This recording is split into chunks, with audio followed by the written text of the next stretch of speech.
aí? Como é que vocês estão nessa terça-feira de sol? Tudo bem aí com vocês? Comigo está. Sejam muito bem-vindos ao vlog diário do Nino Denani, aquele momento que a gente senta pra conversar de espiritualidade, espiritualismo, cultismo, magia, todas essas coisas. Estamos ouvindo menos mentir, malucão, essa é a edição. Sem corte, sem porra nenhuma. E é isso. E aí, como é que vocês estão? Sério, como é que vocês estão mesmo? Estão todo mundo bem? Eu tô vendo que vocês estão fazendo a votação ainda está aberta. Eu vou gravar hoje, possivelmente, o vídeo de quarta, tá?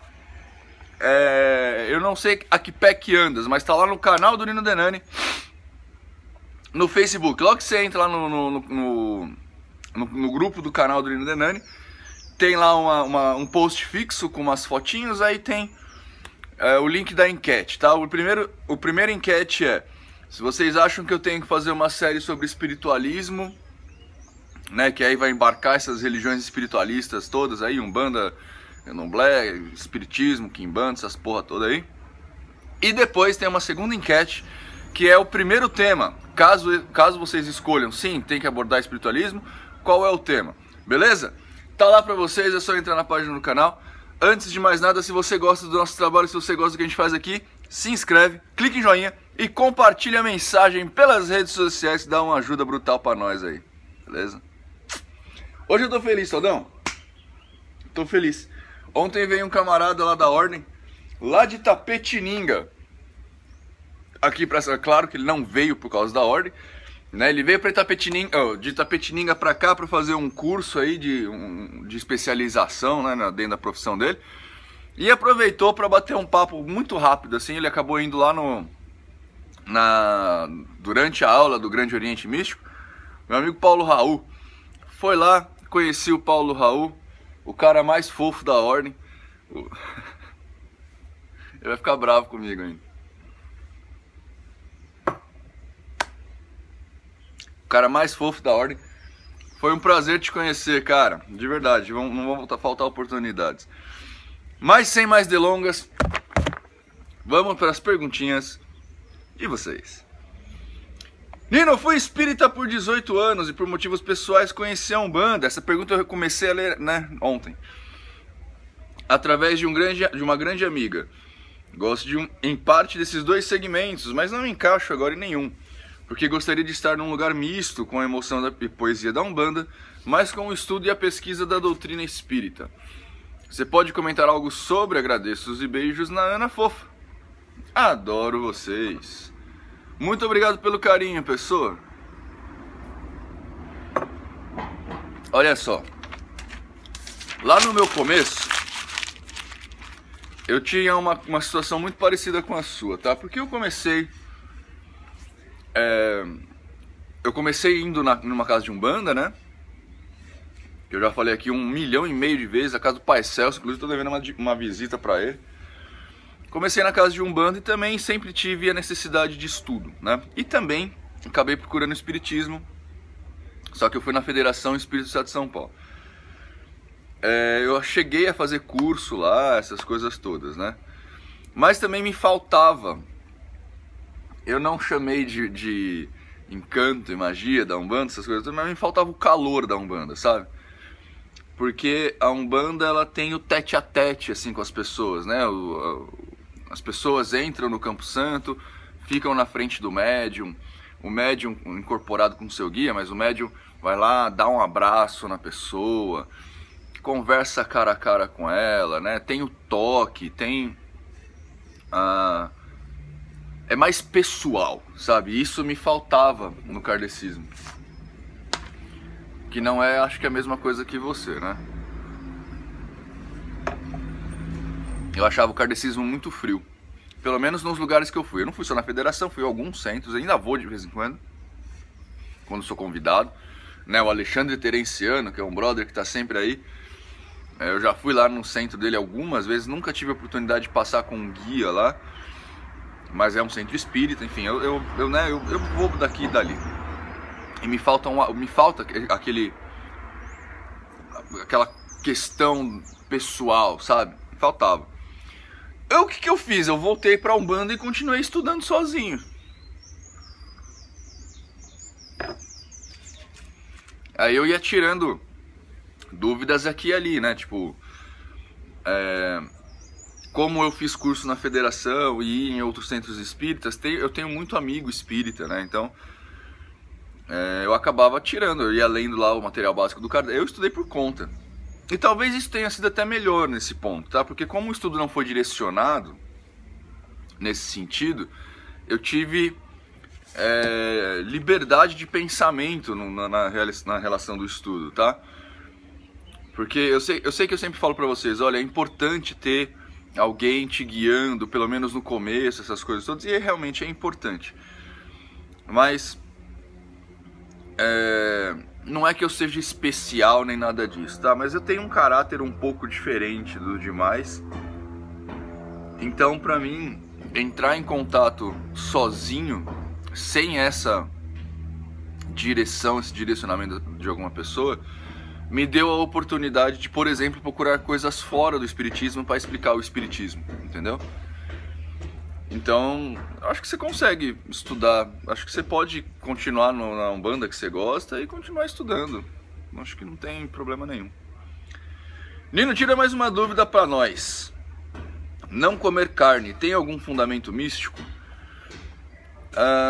Tem algum fundamento físico, na verdade, eu acho, viu? Acho que é mais físico do que místico. Porque assim, quando você come alguns elementos, não é só carne, tá? Quando você come alguns elementos, o processo de digestão desses elementos, ele acaba tirando muita energia de você, né? E aí energia mecânica mesmo, sabe? Quando você vai tipo numa churrascaria, assim, panturra de carne, você tem vontade de dormir automaticamente, assim. Sua energia está toda focada no seu estômago para você conseguir dormir, né? Para você conseguir digerir.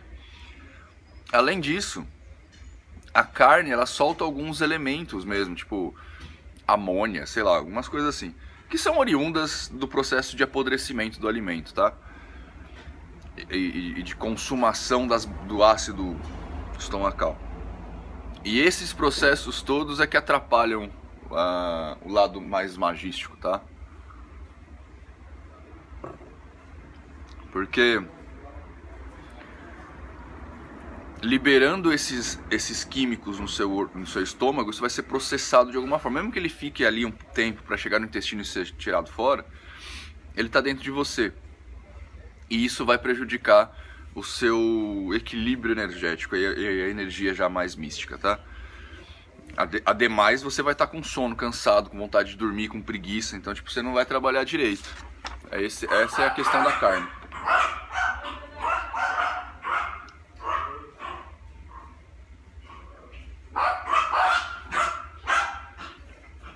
Minha gatona. Tá atrasada, né? Te mandaram um beijo, viu? Outro? Eu não sei o nome dela, mas ó, agradecimentos e beijos a Ana Fofa. Oi, sou eu.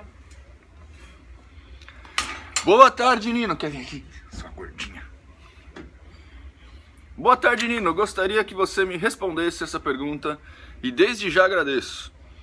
Sou espiritualista, estudo várias religiões, magia, etc. Já tive várias experiências com enteógenos, mas não consigo nenhum contato espiritual. Como eu consigo entrar em contato ou conversar com meu guia espiritual? Tem alguma dica? Já tentei meditação, pedir e tentar conexão, mas tá difícil. Será que se frequentar terreiro ou centro faz alguma diferença? Oi, tudo bem aí? A Bibi tirou minhas coisas. Pessoa, eu vou te falar um negócio, espero que você não leve a mal, tá? Meu sapato.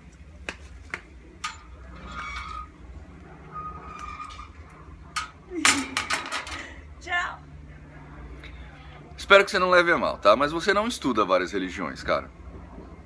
Você me desculpa, tá?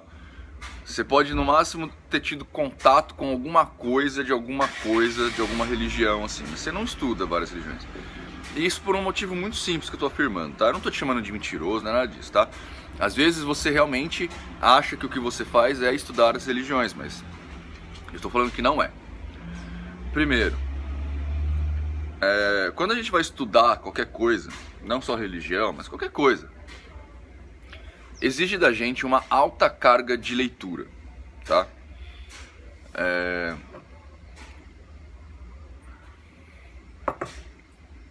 Sem o conhecimento, que é adquirido pela teoria, você não chega à prática perfeita, que é a sabedoria, tá? E tem muito erro de português na sua frase, cara. Que não é erro de digitação, tá? Então, assim, tá faltando vírgula, tá faltando plural. Isso é falta de leitura. Isso a gente ganha com a leitura. Então, se você fosse um cara que realmente estuda, que lê as coisas, você não cometeria esses erros gramaticais aqui, tá? A despeito disso,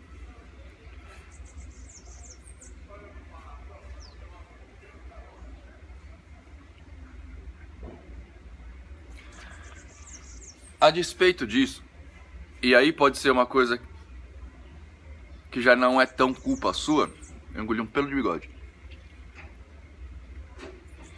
Já é uma coisa que não é tão culpa sua, tá? Ainda é, mas não, você compartilha com outras pessoas. Você tá procurando muita muleta pra você fazer as coisas, velho. Enteógeno, meditação, pra entrar em contato com guia.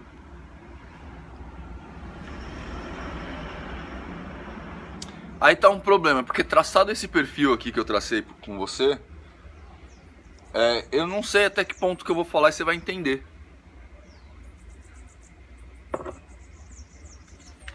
Sacou? Então procura um centro, melhor. Tá? E se eu fosse você, eu procuraria um centro espírita, não Umbanda. Espero de verdade, cara, que você não se sinta ofendido, tá? Não foi com não foi com a intenção de te humilhar, de te zoar, nem nada disso, tá? De verdade, assim, foi um conselho de brother, tá? Eu não sei quem você é, eu não anoto os nomes, ó, tá vendo? Eu só anoto as perguntas, ó. Então eu não tenho ideia de quem foi que escreveu isso daqui, eu não tô a fim de zoar você, não é isso. É um conselho de brother de verdade, tá? Nino, uma pergunta. Eu sempre me senti deslocado, como que fora de sincronia ou talvez sincronicidade, com o mundo. Desde o nascimento sou acometido de azares que fazem minha vida parecer aquela tirinha em que a vida dá um cookie de graça, toma de volta e dá um soco no estômago. Sério, sem mimimi ou reclamar de barriga cheia. Caso eu coloque no papel tudo o que me aconteceu, eu passaria anos-luz longe do que é tido como homem médio. Sem dúvidas, todo esforço traz consigo algum benefício, mas what the fuck? Tá escrito aqui. Acontece de alguém nascer no local no momento errado ou de alguém ser empurrado por terceiros para fora do seu destino? Ou é tudo niilismo mesmo? Estou cansado de ponderar estatísticas e ver que mesmo quando há mais de 9/10 de chance de tudo dar certo, tudo dá errado. ênfase no tudo de novo.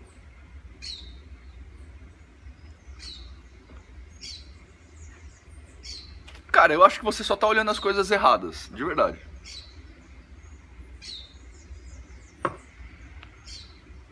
Assim, é muito natural que muita coisa no seu dia dê errado, velho.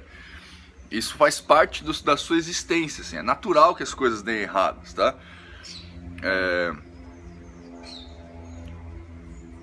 Agora, a grande chave aí são as coisas que você está olhando, tá? Porque você citou aqui, ó, que se tem 9/10 de chance de tudo dar certo, tudo dá errado. Mas você não pegou no seu dia as coisas que dão errado / as coisas que dão certo, tá? Por exemplo, o fato de você acordar de manhã e levantar da cama é uma coisa que deu certo, cara. Você podia ter morrido, né? Você podia levantar, escorregar, bater a cabeça no chão e... acabando a bateria. Bater a cabeça no chão e... ter um traumatismo craniano e ficar na cama. Você vai trabalhar, você pega o ônibus, coletivo, carro, alguma coisa assim. Você chega no trabalho, você não foi assaltado, cara. Se você não foi assaltado, você não morreu com acidente. Então, é assim, tipo... você tá olhando as coisas pelo ângulo errado, cara. Você me desculpa, mas muita coisa dá errado. Tipo hoje, por exemplo. Eu deveria começar a trabalhar às 9. Eu acordei às 9. Eu tô mega cansado. Vocês têm acompanhado meus vídeos aí. Eu tô mega cansado, mega zoado. Acordei atrasado. Eu poderia considerar isso uma puta bosta, né? Puta, acordei atrasado, não vai dar tempo de passear com o Todd, não sei o que lá. Entretanto, foi meia hora a mais que eu consegui dormir. conseguir descansar. Percebe qual que é a diferença? A diferença é o jeito que você tá olhando aqui. Você não é especial, cara. Desculpa te falar isso, tá? Eu sei que é chato pra caramba, mas você não é especial, cara. Você é um ser humano médio, igual a todo mundo, tá? Isso que você tá fazendo aqui não é, tá? Eu não tô te zoando também.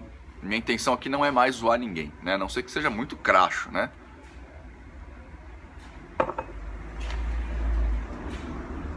Mas minha intenção não é te zoar não, cara. Mas você é um ser humano médio como todo mundo. Você só não tá olhando as coisas pela ótica certa, tá? Isso daí é uma coisa puramente mental. Tudo é mente, o universo é mental, lembra? Aí, já dei a chave pra vocês decifrarem o primeiro mandamento aí. Nino Nenani, bom dia.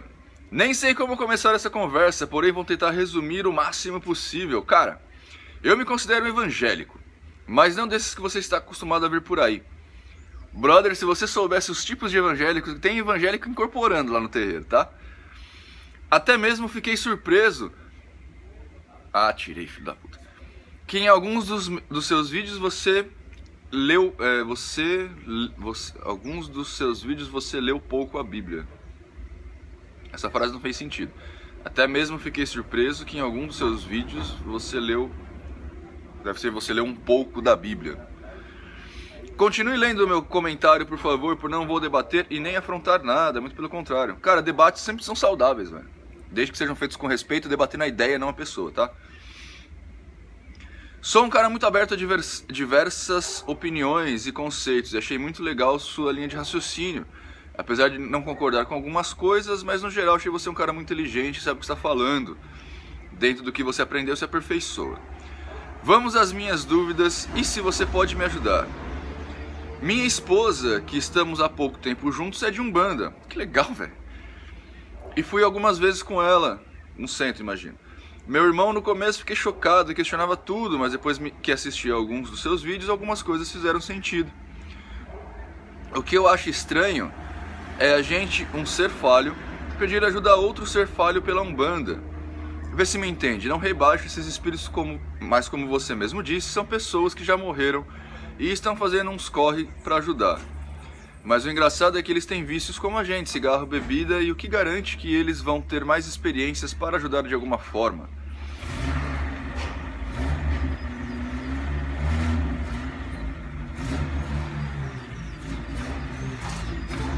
Achei muito louco isso, um pouco sem nexo. Quando fui com ela numa sexta-feira, incorporou um preto velho lá, que só veio pra fumar e tomar uma, depois vazou. Fiquei tentando entender aquilo, mas não consegui, tá ligado? Mano, meio que já me considero seu fã, mas vamos agora ao que estudei um pouco. Tem um cara que chama McDowell, que não acreditava em Jesus, tudo na Bíblia balela, etc, etc. Até você mesmo disse que isso foi colocado pela Inquisição Católica na Idade Média. Até aí beleza, meu irmão, mas esse cara que era descrente falou assim: vou estudar toda essa história aí e provar cientificamente que Jesus é uma farsa. Resumindo, no final da história o cara se converteu ao cristianismo, kkk. Tenta ler o livro, também vou ler, parará. Mas tem tópicos interessantes sobre por que devemos ou não confiar na Bíblia. Porque, por mais que você já tenha suas conclusões, leia para aprender mais. Eu vou continuar estudando sobre magia ao mesmo tempo cristianismo. Tanto que um guia maior lá quer conversar comigo, sozinho. Não sei o que ele quer falar. O nome dele? Rei Salomão. Perguntei se era o mesmo da Bíblia para os anos do terreiro lá. E disseram que sim. Então não vejo... Deve ser não vejo a hora de trocar uma ideia com ele, fazer várias perguntas. Com certeza mencionarei você. Estou muito ansioso, mas não sei até que ponto isso tudo é verdade. Acredito que as pessoas não iriam brincar com isso. Grande abraço e me passa seu e-mail. Quero mandar contato um dia conhecer pessoalmente. E aí ele dá o nome do livro. Vamos por partes, criança. Obrigado pelo seu comentário antes de mais nada, tá? Primeiro,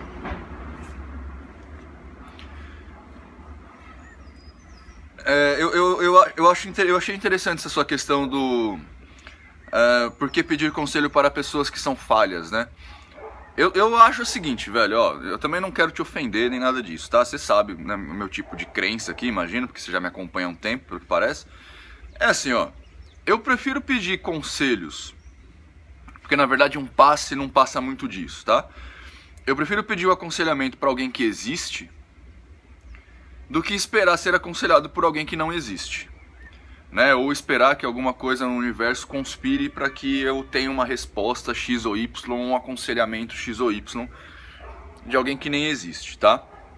Ou de um ser metafísico extremamente poderoso que não se manifesta de nenhuma forma, né? Ou que se manifesta numa língua esquisita. Tá, eu não tô te zoando, velho, tá? Mas eu não sei direito os processos, mas eu gosto de assistir bastante pregação de pastor, né? Eu gosto mesmo, porque os caras têm uma dialética muito boa, assim. Mesmo falando tudo errado, os caras conseguem arrebatar a massa, né? E tem aquela parte que algumas escolas evangélicas aí falam em línguas, né? O halabachúrias, churimantos, não sei o que lá. Que isso tem até nome, chama xenoglossia. Então eu prefiro ser aconselhado. Por exemplo, eu prefiro ser aconselhado pelo meu pai, que é um ser humano, que é falho, mas tem pelo menos mais experiência do que eu naquilo que eu estou perguntando a ele. Por exemplo, pai, minha filha está com um problema, como é que você acha que eu posso ajudar? Porque ele já criou 2 filhos, né? E eu acho que ele me criou muito bem, dado que eu estou aqui e sou como sou, né? Então, ou para minha mãe, né? Então eu prefiro pedir conselhos a ele do que pedir conselhos à parede. Ou sei lá, um neozelandês que vai me falar com uma língua que eu não sei qual que é, entendeu? Eu não sei decifrar. Os espíritos e outra. Conselhos são conselhos, você tem todas as oportunidades de não segui-lo, sacou? Você tem que pegar o conselho, ver se faz sentido, aprender uma lição ali e seguir ou não. Que saco!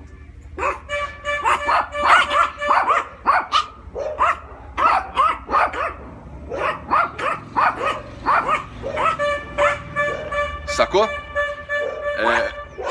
Outra coisa, que eu entendo que você também não compreenda porque você vende, né? É super normal, eu não estou também te zoando, tá? Mas não necessariamente os espíritos fumam e bebem por vício, tá?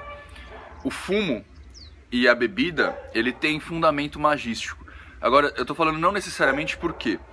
Porque sim, tem espíritos que fumam e bebem.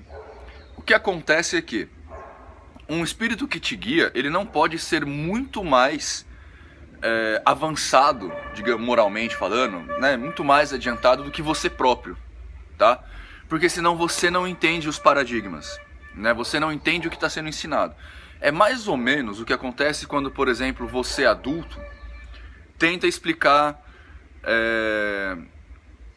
alguma coisa oriunda do universo adulto, por exemplo, por que você tem que ser político na sua empresa, por que você tem que gostar ou fingir gostar ou tratar bem uma pessoa que você não gosta na sua empresa, para uma criança de 4 anos de idade, entendeu? Essa criança, ela não tem formada nela todos os paradigmas sociais que faria ela compreender, por exemplo, o que é agir com política, entendeu?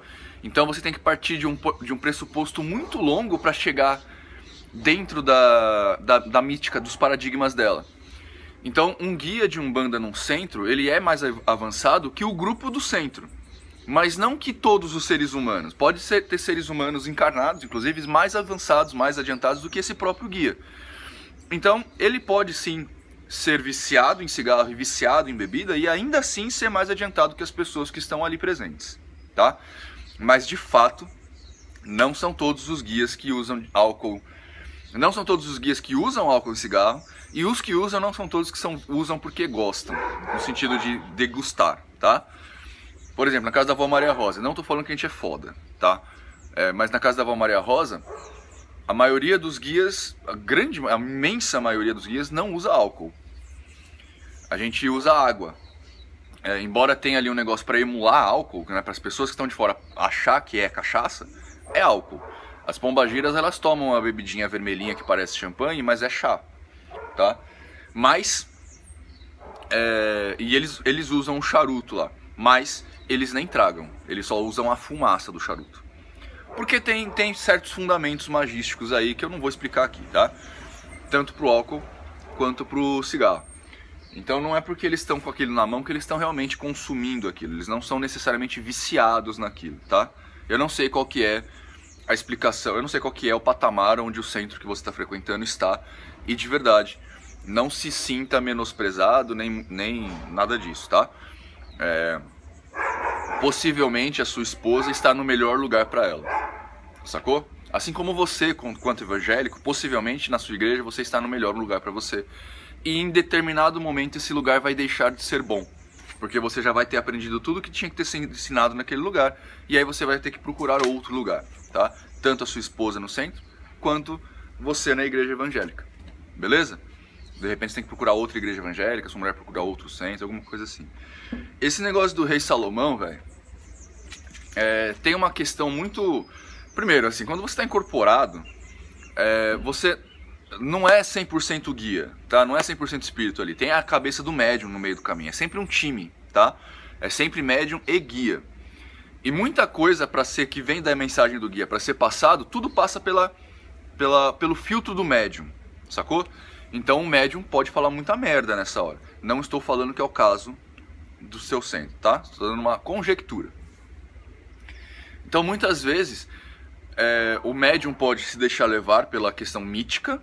Então falar, eu sou o rei Salomão. Eu trabalho com um preto velho chamado Salomão, tá?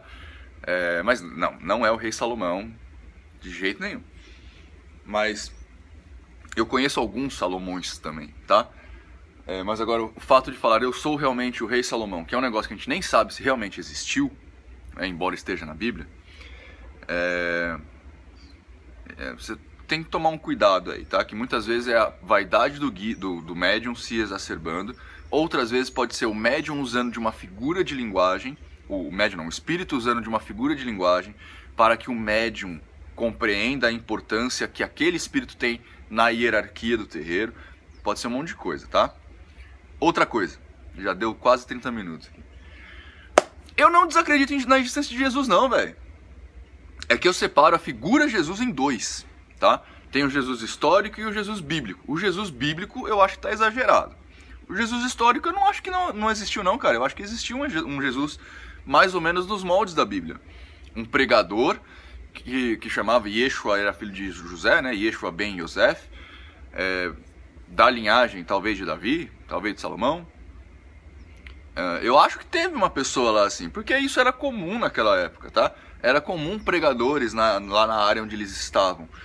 Pregadores tipo que nem a gente tem hoje em dia aqui em São Paulo, lá na Praça da Sé, não sei se você é de São Paulo, mas lá na Praça da Sé tem um monte de pregador que fica lá, um monte de cara falando do fim do mundo, falando de Bíblia, essas coisas todas, tá?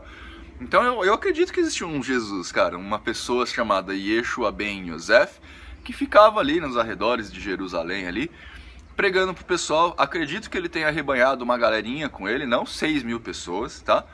Mas acredito que ele tenha sim arrebanhado uma galera com ele, e acredito sim que ele tenha deixado alguns paradigmas, assim como o Henrique Cristo faz hoje, tá? Eu acredito, de verdade. Eu não acredito no Jesus bíblico, que é aquela história romanceada que a Bíblia conta, tá? Até nos milagres, em alguns deles, eu acredito também. Eu acho plenamente possível. Eu acho reproduzível, inclusive, hoje em dia, tá? Mas a gente estuda na Escola do Grande Oriente isso. Ontem eu citei Jesus Cristo pros caras lá na escola. Então eu não acho que não existe não, cara. Eu acho que tem existido. É que eu separo Jesus em dois. A figura bíblica, que aí eu acho que não existe. Ressurreição, do cara ter morrido e renascido, né? Ressuscitado no terceiro dia, que anjos vieram e que depois subiu aos céus em carne. Isso eu não acredito, tá? Mas uma pessoa que fazia coisas e que conhecia coisas, provavelmente, inclusive eu acho que provavelmente tem uma lenda dentro das escolas iniciáticas que fala que Jesus era um iniciado de uma escola de mistérios, né? Por isso que os 3 reis magos vieram, porque os 3 reis magos, como é rei mago, provavelmente ele era sumo sacerdote de uma ordem, né?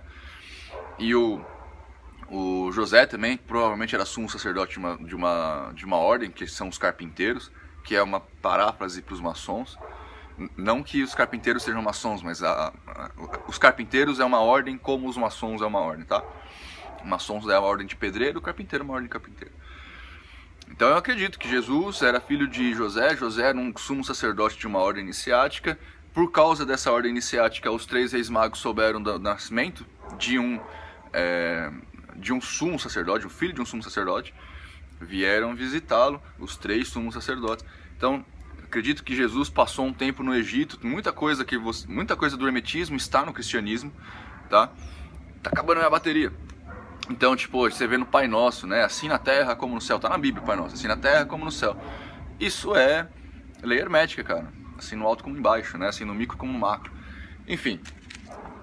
Então, tá? Espero que eu tenha te ajudado aí de alguma forma. Beleza? Eu não vou ler esse livro, cara. Eu aconselho você, se você realmente quer aprender essas coisas, você tem que ler aquilo que você não acredita, cara. Você tem que ler pessoas que falam contra o cristianismo, tá? Para você aprender realmente, você tem que chocar ideias, você tem que colidir ideias. Então você tem já um cabedal de coisas que você conhece, que esse cara aqui que você falou vai embasar, mas você tem que ler o oposto. As pessoas que defendem o caminho, a outra opção, tá? Para você saber. Eu não acho que Jesus é uma farsa, então eu não tenho porquê. E outra vez, você nunca vai provar cientificamente a Bíblia lendo a Bíblia. Você tem que ler, você tem que saber as coisas que envolveram a Bíblia, né? Os estudiosos bíblicos fazem isso, eles tentam pegar os lugares lá, as citações, tá lá. Tem que saber a história bíblica, mas ele tem que ir pegando momentos históricos, beleza? Espero que eu tenha ajudado você de alguma forma aí, velho. Já deu 30 minutos, eu estendi pra caramba. Abraço pra vocês.